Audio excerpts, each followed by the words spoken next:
কাৰ্বি পাহাৰত বিজেপিৰ বিজয় উৎসৱ ছাত্ৰ পৰিষদ আৰু পৌৰ নিগমৰ নিৰ্বাচন একেলগে ডিচেম্বৰ বা জানুৱাৰী মাহত অনুষ্ঠিত হোৱাৰ সম্ভাৱনাৰ ইংগিত নৱনিৰ্বাচিত বিধায়ক তুলিৰাম ৰংহাঙৰ বিগত বিধানসভা নিৰ্বাচনত ৫টা সমষ্টিত বিৰোধী মিত্ৰজোঁটক পৰাস্ত কৰি বিজেপি প্ৰাৰ্থীৰ বৃহৎ জয়লাভ কৰাৰ অন্তত আৰম্ভ হোৱা বিজয় উৎসৱৰ অন্তিমখন বিজয় উৎসৱ ১১০ নং ডিফু সমষ্টিত বিজেপি কৰ্মকৰ্তাসকলক লৈ আয়োজন কৰা হয়।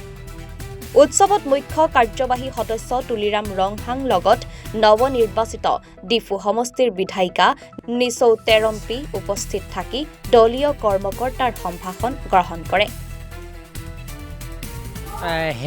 আমি পাঁচটা বিধানসভা সমষ্টিত আমি বিজয় উৎসৱ আমি পাতিছোঁ।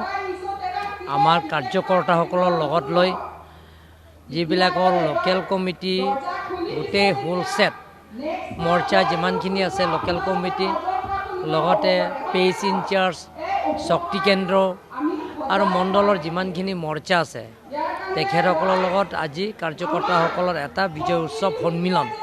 এই বিজয় উৎসৱ সন্মিলনে আজি আমি শেষ কাৰ্যসূচী বোকাজান হাৰঘাট ৰংখাং আমৰি আৰু আজি ডিফু শেষ। কালি আকৌ জইনিং কাৰ্যসূচী আছে। কালি APSLC চেণ্ট্ৰেল কমিটি তেখেতসকলে নেতৃত্ব লৈছে। APSLC দলৰ পৰা ত্যাগ কৰি প্ৰায় ৩,০০০ বুলি কৈছে সংখ্যা তেওঁলোকে কালি লাংমিলি ডিফুতে যোগদান কাৰ্যসূচী আছে।